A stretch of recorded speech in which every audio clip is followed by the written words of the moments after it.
Good day, Miss Pinkins. How are you? I am divine, Monica. How are I you? am very well. Thank you. Thank you for joining us and for this opportunity. I'm excited to speak with you. I've done a deep dive into Tonya Pinkins land. And I tell you what, your career, I don't know why you're not mentioned with Bernadette Peters and Patti LuPone and all of Felicia Rashad's, because your career is so deep and so vast, and you have played so many great characters all over the medium of arts. And I tell you what, each thing that I saw and went into was more spectacular than the next. And we'll get into all of that. And because I know we're going to talk about the red pill because you've dived into filmmaking. Yes. And I watched the film over the weekend. I was like, all right. Yes. That's all I Yes, can say. yes. Yes, yes, and yes. And I didn't know where to find my entry point because your career is just so amazing. But when I read the essay that you released recently, I said, wow, there is something special about your writing. And it really speaks a, a person's pain out loud in such an eloquent, elegant way. Nobody can be confused about what you're talking about. But we'll Mm. get into that a little later. I just want to know, how does it feel after a 7 year hiatus to return back to the New York stage? Woo, it was hard. It was so hard. Like, the muscles of that is a very muscular thing, doing a show 6 days a week. Mm-hmm. And literally I thought, I don't know if I have it in me. And it was literally the day I was like, oh my God, I got it back. I got the stamina. My mind can think of other things that they announced that we were going to be closing. I was like, Oh, I'm wow. just getting my groove on. Yes. This is definitely a story that continues to be told, and it needs to be told again and again because it's such a contemporary story. Raisin in the Sun is a story about a Black family trying to do what they need to do, and who, especially in this time, is not trying to do what they need to do Yeah. to make it. And so, what drew you to this rendition of Raisin in the Sun? Well, Robert O'Hara. I love slave play. I know a lot of Black women Mm-hmm. detested it. And I'm going to say something controversial, as I'm wont to do. I really think that Black women detested slave play and the Black woman's part in it because it was a reflection of their own um, relationships with men who were unworthy of them. And frankly, Mm. as a Black woman, it's hard to find men who are worthy of us. Can So you they didn't can like can you seeing that can on the you stage. can you say that again? I said, as Black women, we are so amazing. It is difficult to find anyone who is worthy of us. Mm-hmm. And so, seeing it up on a stage where this Black woman is with a man who is just so unworthy of her, I think they just hated it because it was too close to home. Mm. I can agree with that. What are the unique elements of this production of Raisin in the Sun? Um, Raisin in the Sun was done in 1959. I don't know if you happened to see the essay I just wrote. Did you? Yes. Okay. So, what's unique about it is that instead of the happy grab the plant to take to the next house, Mm-hmm. there's a coda on the a visual coda on the production Mm-hmm. that gives you what the Hansberrys actually faced when they got there. I mean, you're not going to get to see it this week, right? So I'll just tell you that the apartment leaves and the new beautiful yellow house comes down and the little Travis comes out the front door and you hear the birds singing and then nigger is splashed across the front of the house. Mm. So that's probably the biggest change. Mm-hmm. Other changes are I don't take the plant. Mm-hmm. If you're into the sort of specifics of why that's a choice I made, one, it's a house plant. If I put it in a garden, it's gonna die. Hasn't Right. ever been outside. Two, another change in the play, the ghost of Big Walter, who is dead, is in the house all the time for Lena. She is still grieving. She still sees him. He still talks to her. And so I leave the plant with him because in my mind, he's bound by this place. You know, we had these dreams to go somewhere else, but he doesn't get to go with us. So the plant is left to the house, to him, whoever comes. The last monologue of Walter, where he's, you know, doing his cooning thing that he's going to do for the white man, instead of that being done for the women in the family, and particularly the way we are doing this production where we're overlapping lines, the way Black people actually talk to each other instead of, you know, the way theater is, you talk and then I talk and then you talk and then I talk. We're overlapping the way you come in when the thought comes. That long monologue, I'm guessing he did not ever say this, but in the style of how we're playing this play, none of us would ever allow Walter Lee to talk that long and so degradingly. And so when that scene is done, it is done. He breaks the fourth wall and he delivers it to the audience. Oh, so wow. He's literally cooning for the audience, and we are all looking out at the audience, and he's saying, those people out there where you want us to live, they're willing to pay us not to move there. And I'm going to take that money and they won't have, and you won't have to live next to no bunch of stinking dirty niggas. We're not going to come and dirty up your house. So it's so powerful to actually like make the audience the people where they're moving. Mm-hmm. You know, there was a theater educator, a white man, who came and he was at a talk back with me, and he came up afterwards and we got to have a conversation. He talked about how, you know, that monologue is the Hamlet of our time, and everybody knows that monologue, and how he hated it so hard with the fourth wall being broken. He said, I hated it. And he said, I hated it so hard that I had to look at myself and go, what's this about? This is yours. And he was like, you made me, instead of me being able to observe it, I had to hold it. I had to be a part of it. And he said, I'm going to be unpacking this for a long time to come. So Walter Lee is normally just played as some charismatic, charming, handsome movie star guy who just, you know, we just ignore how sexist and misogynistic and what a drunk he is. There's like only one scene in the play where he's not drunk, and that is when he wakes up in the morning. Every other scene, he's drunk. His kid walks in and goes, you drunk, Daddy? Okay, she wrote a drunk. That is something that previous productions have chosen to overlook. They've chosen to overlook all the sexism, the misogyny of him, because, you know, that is misogynoir. You know, he gets to talk that way. And, oh, that's just funny the way he talks to these women.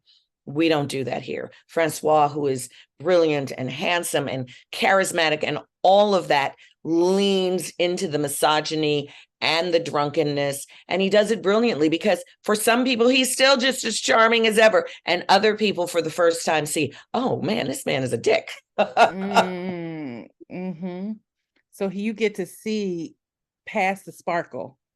And the way he's able to bring the ladies in, you get to see who he really is and what the women really have to deal with. That's exactly powerful. That is what we are doing.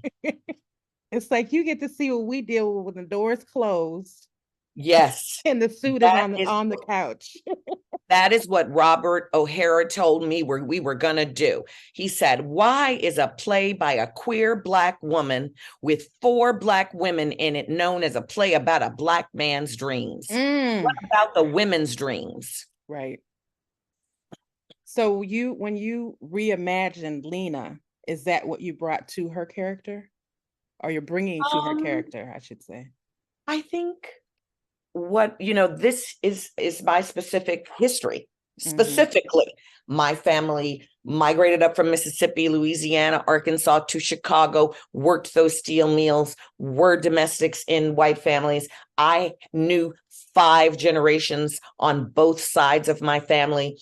I know these women intimately. Mm-hmm. And the ways I had seen it played before. And I think that that's because it was always about the man, and the women were just satellites. Mm-hmm. You know, he was the sun and they were satellites of him. The women were always a trope of, one dimension. Each of them was playing a trope that he had to play off of. You know, the long suffering, nagging wife, the wannabe bourgeoisie daughter, and the mean, emasculating mother. And I don't know any of those people. I don't know any Black women like that, quite frankly. I don't either. Okay. I don't know those women. And the actresses I'm playing with aren't that. And so Robert was like, this is the women's play. And if you look at the text, Walter Lee doesn't start or end any scenes. The women do, and he just always is coming in and interrupting their shit. That's the play she wrote. Right. And so we take the time with the women and what they're going through. And most of the time, we're not even looking at him. He's coming in and setting off fireworks, and we are looking at each other and trying to figure out whatever we were talking about before. It doesn't stop just because he's acting a fool in the middle of the living room. And that's as real as it gets. Because that is the truth. And so as his mother, I don't feel sorry for him. I know my son is foolish. Right. I know my son has some pipe dreams. Okay, so there is nothing tragic to me about him. He's just foolish. He needs to grow the fuck up. Also, like one of my grandmothers worked on the Sunbeam line. She used to buy herself a new Cadillac every damn year. She gave card parties. She was a fisherwoman. She grew roses. She raised dogs. Like she could party, wore the finest clothes. And so we talked about always mama, she's all raggedy and she wears a robe and she's the downtrodden. Blah, blah, blah. I'm like, if a Black woman got to go talk to some white people and ask for something, she gets her best. We always have our finest stuff. We don't go out asking the white people for nothing and not being our spick and span best. Mm-hmm. Not a hair out of place. Not a hair out of place. Got the gloves, got the lipstick. I'm from Chicago. We're steppers. We put a little stepping moment in there. Mama, talking about that $10,000. We got a little stepping moment in there. This woman is alive and lively. She's still grieving, but this $10,000 can change her life. This is her retirement. Mm-hmm. She gonna put her daughter through school with a third of it. She gonna get a down payment on the house. That's for the family. And that other $3,000, that's something she don't have to work for the rest of her life. But she says to Walter, here, you pay the bills from now on. And Walter takes all the damn money, gonna throw everybody under the bus. And that so many men have thought that was what the play was. Mama saying, here, take the money and have your chance and live your dream. She don't never say that. She says, be the head of this house. Oh, put this in a checking account. And then you write the checks. Mm-hmm. I'm going to let you take care of me.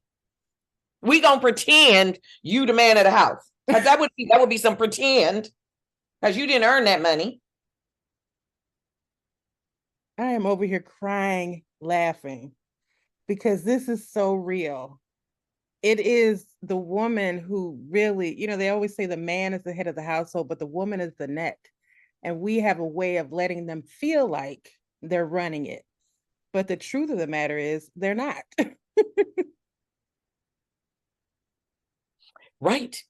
I mean, I literally had a man I was dating once ask me, I took him somewhere and he was like, could you just give me the money and I pay the bill? I said, no. We're not going to pretend you paying for this meal. I'm paying for it. And I brought you because I wanted to sit here with you. Just like I tell women, when a man takes you to an expensive restaurant, he's not trying to impress you. That's how he eats. Right. Right. It ain't about you at all. Now, I did read your essay. And like I said, it's a work of art. I wish you would turn it into a monologue or one woman play. I don't know. But it's brilliant. And it's entitled A Letter to Jesse Green of the New York Times. I was like, you could have interchanged many names and many projects. and this would have worked.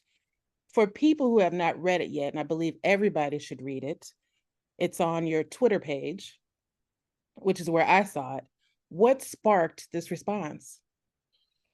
Well, I, the way the show is, you get a contractual run, and then they have like a possible extension. And then because I played that theater before, I know that as long as the ticket sales are good, they will keep extending. Mm-hmm. Okay. And so that's kind of always the hope for people when they do anything off Broadway. Everybody wants to move to Broadway. I think there was certainly talk of that when we first came here. So there was a date certain of closing because they had to pay us through that date because that's the contract we signed. And then there was another month that they had as a possibility because, if it doesn't go to Broadway, we still have this month that we can do. And as I said, that day that I finally got my groove and was like, okay, I can do this show. I know what the show is. I know it in my body. I know how to not have to sleep all day and then do a show. Because the first few weeks I was sleeping all day and then going to do the show. It took everything I had. Mm-hmm. And I got word that we were closing early. For the world, that's an extension. But for us, knowing what the contract said, it's an early close. Okay. And I said, oh, we must have gotten a bad review in the New York Times. Mm. And so I decided to go and read the New York Times review.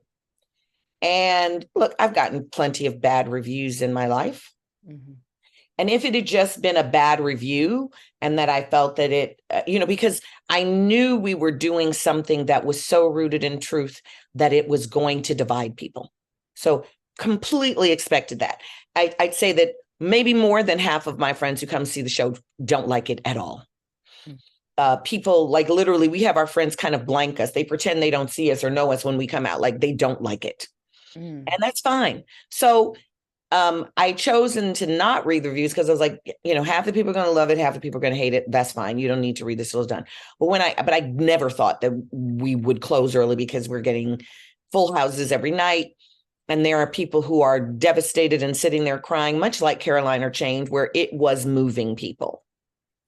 When I read that review, I was like, what? I don't even know what play you saw. What are you reviewing? You're reviewing something from your mind, but this not even what we did. As I said, that's not even what the set looked like. So I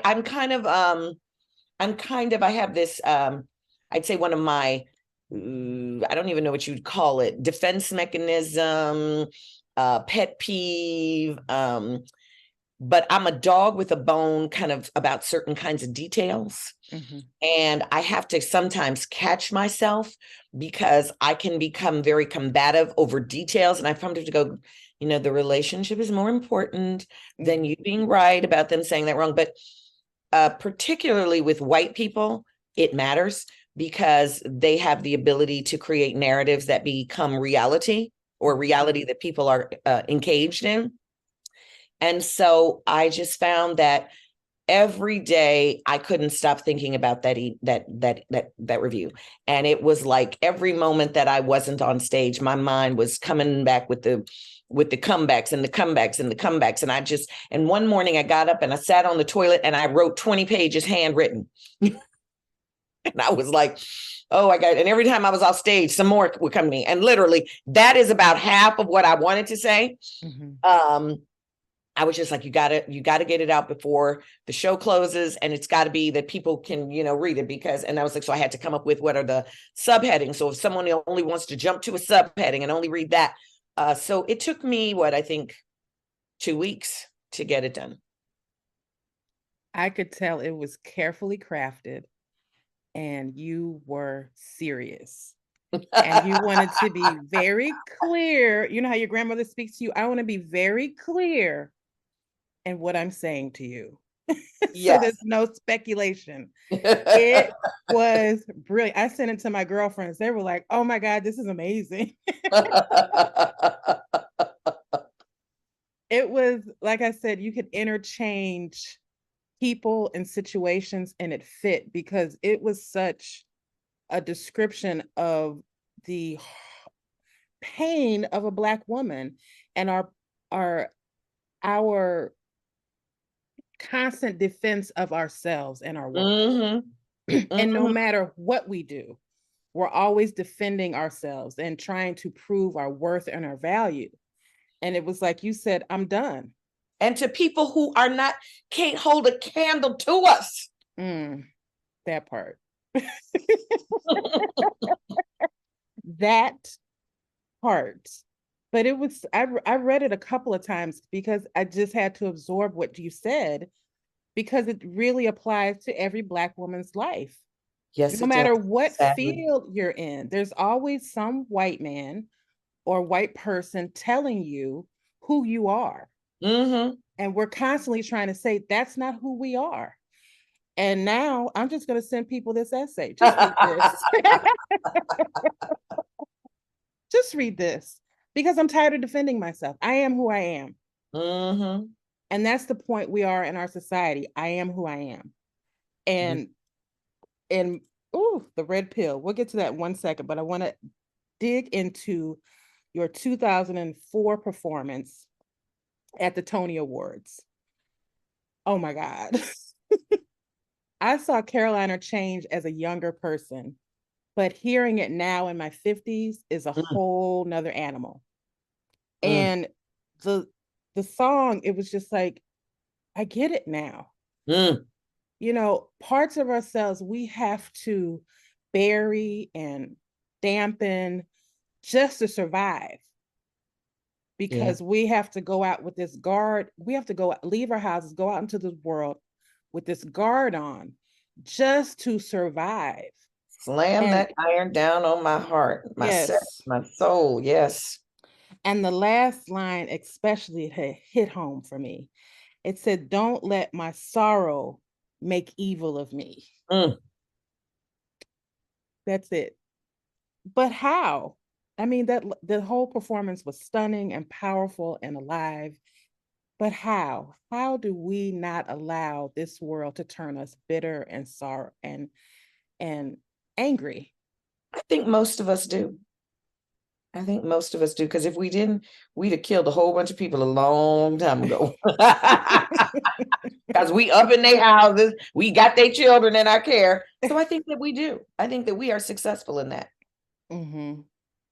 But I think that that is who we are.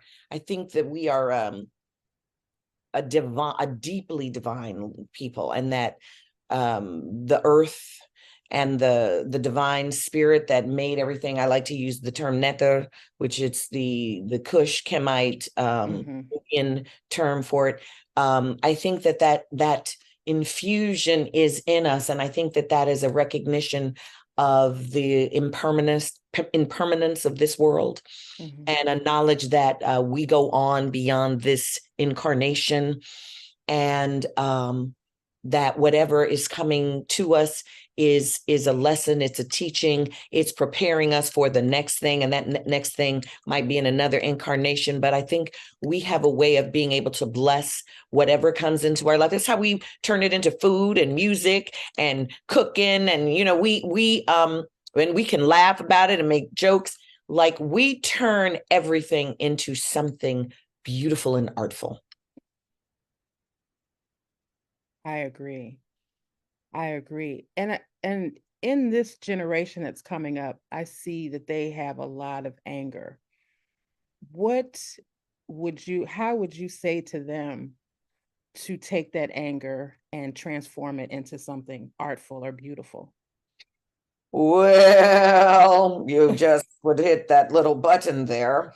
There's this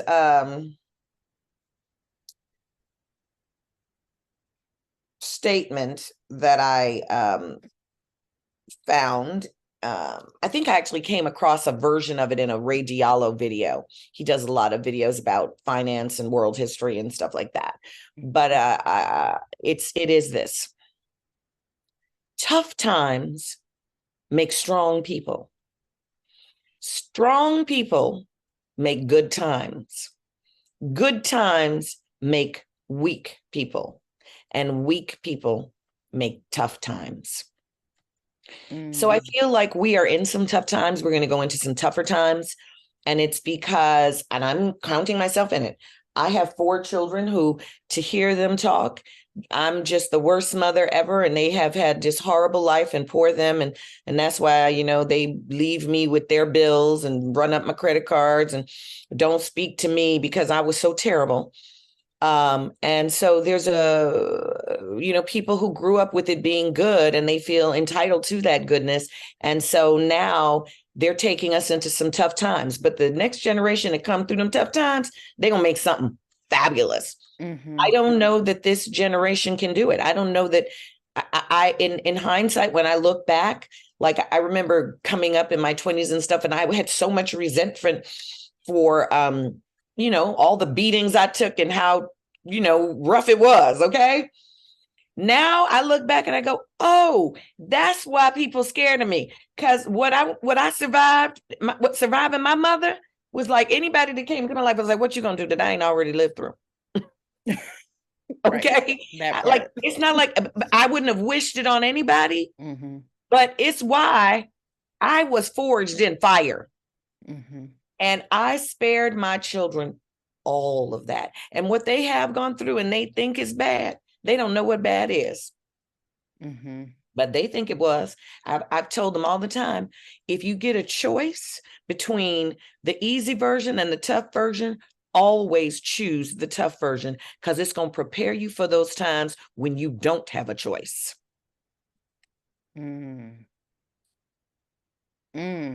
Yes, that. Yes, 100%. And because our generation forged from Jim Crow, we had to make it up and make it happen. Exactly. Nothing was given to us. Nothing. We didn't have scholarship programs for college, and we didn't have inheritance, and I have nobody I didn't even knew to go borrow nothing from. If I was in trouble and I didn't have, well, I wasn't gonna have. And I just was gonna not have until I could figure out how to get what I needed, mm-hmm. And right now I'm 60. I'm like realizing I have to become the thing I think I need. I know a lot of people, I've asked for a lot of help, and many of those people have said no, and it's their right to say no. And I'm like, oh, I think they have what I need, what I want. I need to become them. Yes. Mm-hmm. And you have become a filmmaker to tell your stories. Yes. Because this film, The Red Pill, is something to see. I'm going to tell you, I will never eat bread from somebody else. I just want to let you know that if it's at a package, at a store, I'm not eating it. So let's talk about, thank you for those words of wisdom. I have to give you your flowers really quick. You're amazing. Well, thank you. When I went into a deep dive, I was like, not only as an actress, but just as a human, I'm like, it's like listening to James Baldwin when you speak, because you're so honest in the way that you're able to communicate what you're feeling. I get it. I don't have to wonder. I don't have to like, what is she thinking? It's very clear. Where did you get that level of communication from? I'm just asking, because it's amazing. I think that I must have come in this way, mm-hmm. because I've been this way since I was a small child. I questioned the people around me from the very early age. And I was always observing people's behavior and the difference between their behavior and their words. Mm-hmm. And so even when I was in elementary school, I remember I would, I was always the kid that was going to get beat up or something. I could talk my way out. Dozens came in handy for me because, baby, I had to talk myself out of many an ass whooping because I would just be sitting and listening. And I would be like, well, if you're talking about them when they walk away, well, I guess when I walk away, you're going to be talking about me. Mm-hmm. Like, I'm thinking about that at 9 and 10. And I'm just sitting and listening and just observing how if people didn't tell the truth, it just made so much confusion happen. I don't know if you're familiar with this book, which became a Broadway show called The Curious Incident of the Dog in the Night. And it's about a little autistic boy. And he just doesn't understand why people ever lie, because he's like, then how are you going to remember what you said and all the things, the details that go along with it? Like, that's just too much work. But, you know, people who are practiced liars, they just tell a new lie. They just keep making up new lies. They don't try to go back and make any intrinsic sense. They just keep telling lies and count on people to not remember. Mm-hmm. I'm that person who remembers. Like, I go pull up something Jesse said, like, Jesse, you like an angry conversation to get started? Well, here's one for you. And then you said, your brain is amazing. And it comes through in this movie, The Red Pill, because as I'm watching it, I'm like, why does she keep showing her t-shirt? Like, just why does the camera keep panning this lady's t-shirt? But by the time I got to the end, I was like, oh, how did you conceive this movie? And what was behind your decision to make The Red Pill? I've been wanting to make movies and be a director for a long time. Mm-hmm. I, know a lot of people and asked many of them to give me an opportunity. People who had the power to just literally give me an opportunity, and none of them did. And it isn't. Yeah, some of them did just say no. Most of them just ghosted me. And I remember seeing an Ava DuVernay thing saying, I didn't go to film school. I didn't do this. I just decided, nobody's going to give it to me. I'm going to give it to myself. And interestingly, she's one of the people who said no to me, but I saw that video and I said, okay, then I got to do what Ava did. I got to give it to myself. And I'm so grateful for it, because I realized that had any of those people given me that opportunity, I wouldn't have made my own film. I wouldn't be a feature filmmaker. I wouldn't know everything about how it gets done. I would be working for other people. Mm-hmm. So it came largely out of the fact that I feel like I'm kind of just this really curious, open person. So I'm listening to a lot of things without judgment, and I take it in. And 2016, it was just so clear to me from all the things I was hearing that 45 was going to win. Mm-hmm. Being a woman in America, knowing a little bit of history, I just truly believe women are the most hated beings in America on the planet. We're more hated than Black people, and there was just no way a woman could win, period. And as we jokingly say, she couldn't beat a Black man. There was no way she was going to beat a white one. Hello. Okay. He wasn't that charming. He was. That's truly, I could see that in this movie, because every time your character said something, nobody paid attention. Right. And you were telling them, like, throughout the movie, what was about to happen. Mm-hmm. Like, no, this is we need to go. No, it's fine. And it's fine. Everything was, no, you're just, and there was always a reasoning for you being uncomfortable. It was on you. Mm-hmm. I was like, well, this isn't real life. Yeah. And I felt that a lot of Black women would understand that. There were some Black women who've seen the movie and like, oh my God, you traumatized me. The violence against Black women. I'm like, violence against Black women is real. Like, that ain't violence against you. That's like just pointing out to the rest of the world, our labor is stolen from us violently. That's the first image of the movie. Mm-hmm. And when I first heard about this movie was you were on the Karen Hunter show. And she talked about that first scene. I was like, I'm not watching that, and then when this opportunity came up and I saw it, I was like, oh, it wasn't, it was rough, but it wasn't to the extreme of what I thought it would be. And it was definitely not as rough as many horror movies that I've seen. So, and I understood the symbolism of it. And the idea that really struck me throughout the whole film was this illusion of this peaceful, own people and what they're really doing behind the scenes. And I thought that was brilliant for you to bring that aspect out. It was very well illustrated. Thank you. It was very well illustrated because by the time you got to the end, I don't want to tell the movie. I'll just say when something switched position, I fell out laughing. I I'm was like, so glad you got the yeah, laugh.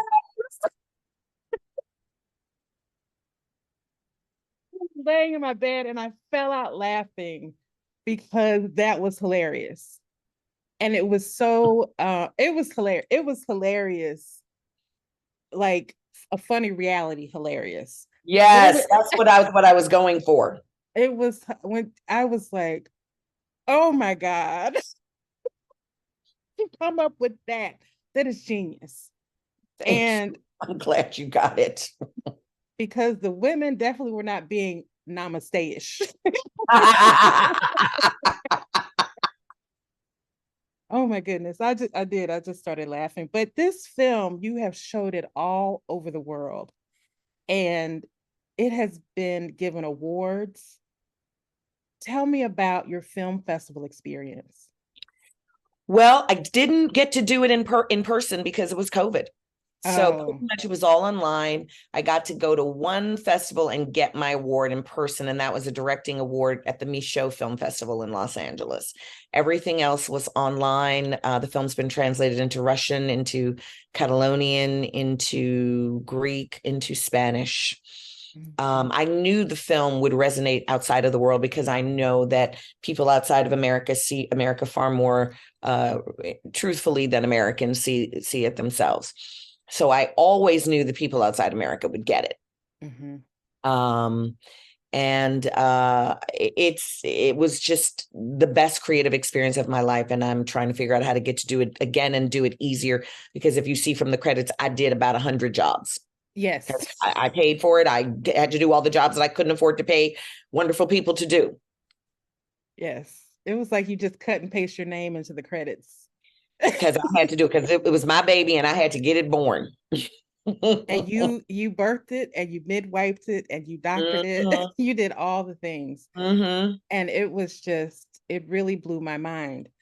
Because and I'll be honest, I'm not a fan of the horror genre, but I love this new Get Out where they're just talking about the horrors of our lives. Yes. And Yes. it's like reality, Yes. you know, Yes. in a specific, I mean, this story could have been put in many genres, but the fact that it's in horror, it talks about our reality. Yes. It's the And simplest way to put it. and one of the things that was, like when I would get certain notes back from white people, there's the formula for the jump scares and the this and the that. And I was like, yeah, that's not what's scary for us. Mm-hmm. The violence is inevitable. We're scared when it's good because we know y'all gonna fuck that shit up any second now. Like, every time we build a community, any second now, y'all gonna come and bomb us or burn it down. So the scary for us is when it's not happening, when it's good. When the violence comes, okay, we were waiting for that. Now it's over. We're gonna get a little peace for a while, So even rhythmically, it has a different rhythm for me than most horror films because I don't think the violence is as much of the horror as the anticipation of the violence that is inevitable. Mm-hmm. Because we've seen it before and they don't do anything new. That's right. It's just when, not what. Yep. Yes, and I Yep. totally got that in this movie, and bravo to you for having the courage to have this conversation, not only in America but around the world, because it's just the truth. Yes. It's the absolute truth, and it's not truth to power. It's just let me show you the life that we live, Yes. and then maybe you'll understand why we respond to life or you respond to you in the way that we do, because this is our existence daily, not Yes. when something big happens. This is like walking out of the door. Like I always tell, and not to get too deep in this, I tell my friends, my white friends, every day I pray that I make it home just to go to the grocery store. Yes. Every day I pray to come home from work safely. And that is a huge burden to carry every day. I Mhm. want to frolic just like you all do, but I have to find those opportunities with my people, um, and really understand that this is just how life is. So it's not how can I change the world, it's how can I navigate through it. So I say all that to say thank you for your work. Thank you. Thank you for getting it. I really appreciate that. I mean, I'm doing what I'm doing to communicate. I, don't mind if it makes someone angry or upsetting. I'm willing to have the conversation. I want to communicate. I want to learn more. If you don't agree, help me understand where you're coming from and what your point of view is. But I'm trying to express mine because there may be somebody else out there who feels they're alone in what they're thinking, or that what they're thinking is weird or crazy or wrong. And so I'm like, well, here's mine, I know it's not everybody's, but it's mine. And there must be some other people who share this. Yes, I think we all do. You definitely have a way of communicating a Black woman's experience in such a profound way that's very clear. I didn't need a thesaurus with some people. I didn't need a dictionary. It's just very, very clear. This is just how it is, plain and simple. And I do hope, and this is just my personal thing, I do hope you take that essay and make something magic out of it because it's brilliant. Thank you It is so much. absolutely brilliant. Now, because you are this wise, profound woman, I just wanted to ask some questions about life, Okay. about Black girl life. Okay. Um, Try I to wanted answer. to, I wanted to know, where do you find time and space to breathe? Oh, I make that. Mhm.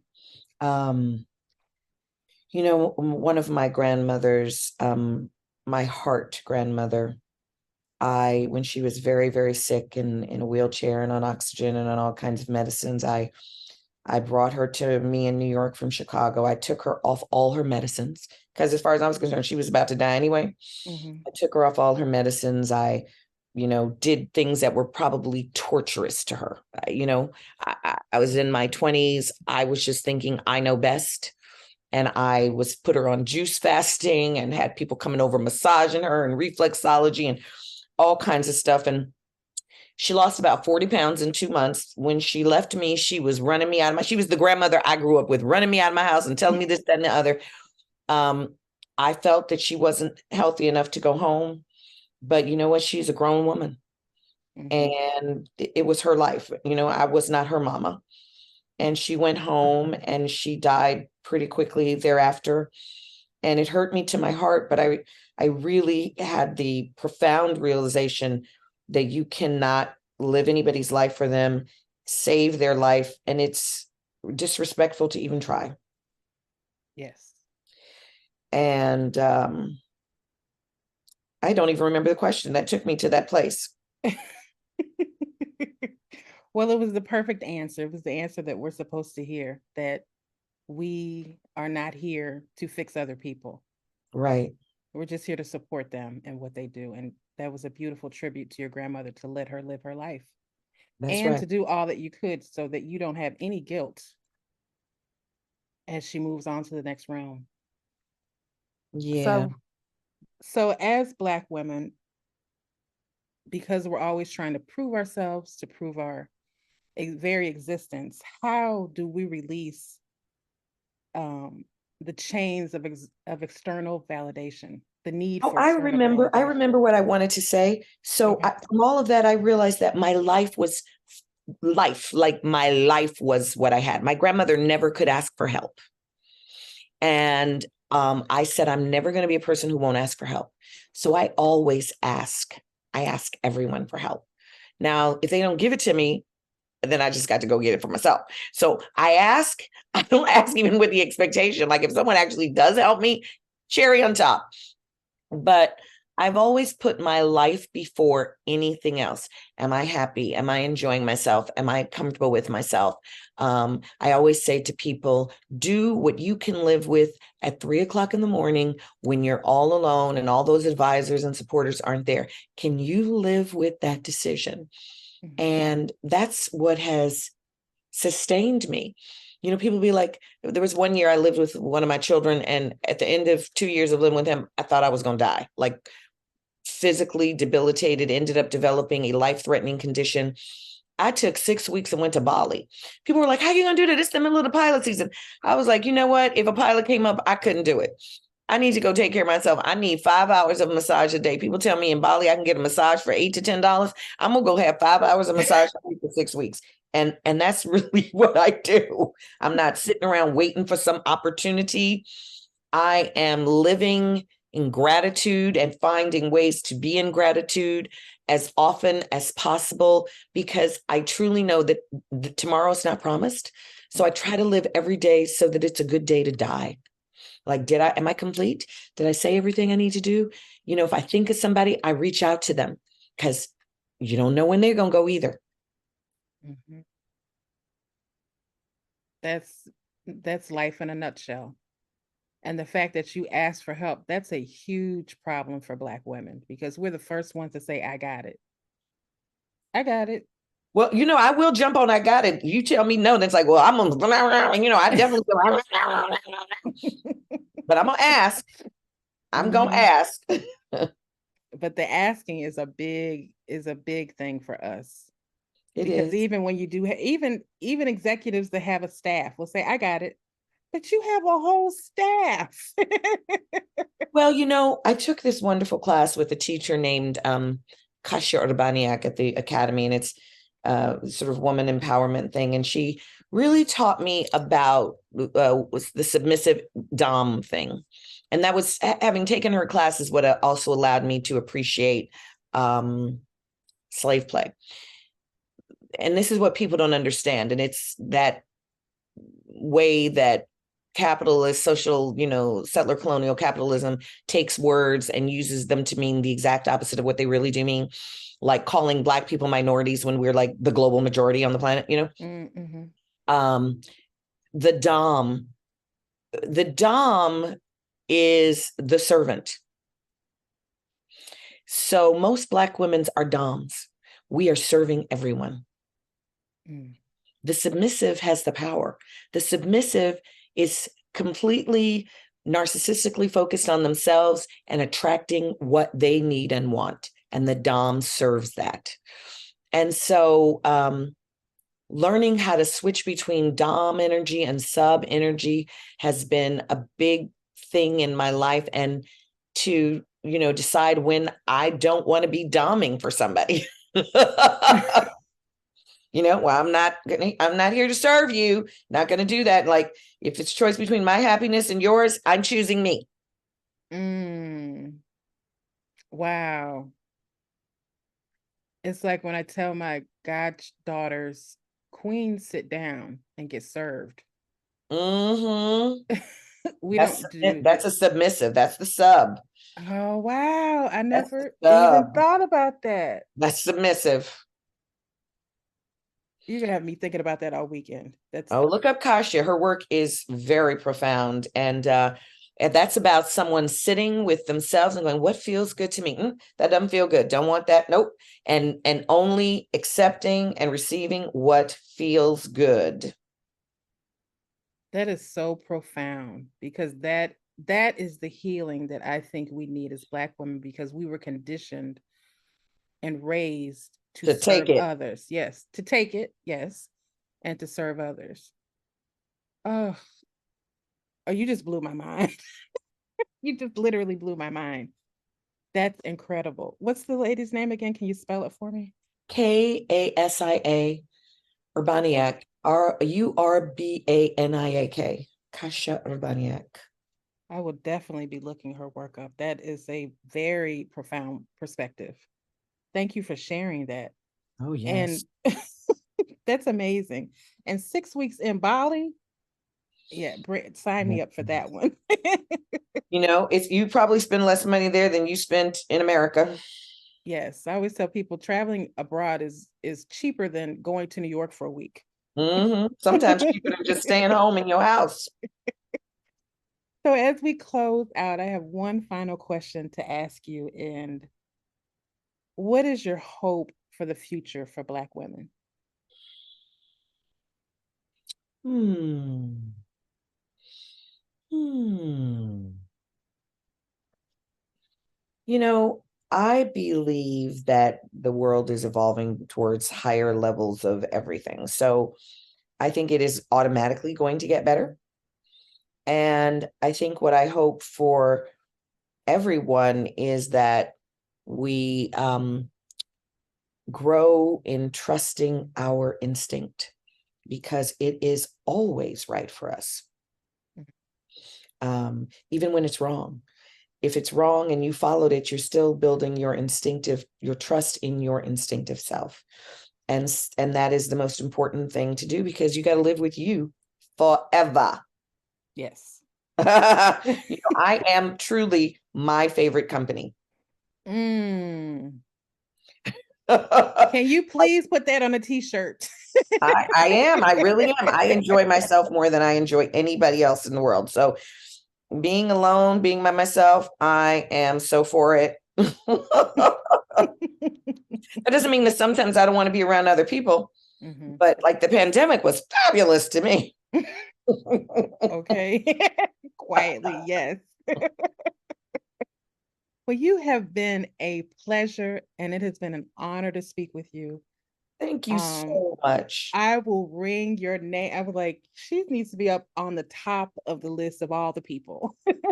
Oh, thank you. I Ex- appreciate that so much. It's very ex- kind. Especially for our culture of Black people. There needs, because we don't know who to listen to these days, because a lot of people are focused on fame and all of the things that don't matter, follower count. We need people that tell the truth, period. And I don't think this generation has it. And I know for us, we have to go to books. So, or follow Dr. Carr. Yes, love me some Dr. Carr. Yes. Love So, me some Dr. Carr. yes. And how can people find you and know about your latest projects? I'm on all the social medias at Tonya Pinkins on Twitter, Instagram, what other one? LinkedIn. I have a website and I try to keep it up to date. I'm not real good at that, but I do try. And yeah, And everybody, she's all over YouTube. Just put her name in yeah, the search engine and that's you will true. find you'll find great interviews, you'll find great performances, and you will get to dive deep into her world like I did, and you will thoroughly enjoy it. Thank Yeah, you, Miss Pinkins. you got to try the Red Pill game and see if you could survive the world of Red Pill. It's on the Red Pill website. Okay, I'll do that. Yeah, there's I a will game. definitely do that. Uh, All right. Listen, okay, let me say this and then we'll go. Artist, NFT, game, director, actor. What is left for you? What is your next move? I have a few TV shows and movies that I want to make, Okay. and I'm painting. So I'd love to sell some paintings, get my paintings out in the world. But yeah, those are the things I want to do. And if I don't get to, okay, but that's what I'd like to do. Beautiful. Thank you again. And thank you for joining us on the Black Women Amplified podcast. Thank Have you an so much amazing for having me. day and enjoy this week at the theater. Ah, yes, it's the last week. I'm going to savor every minute. Have a beautiful day. Thank you You again. too. Bye-bye.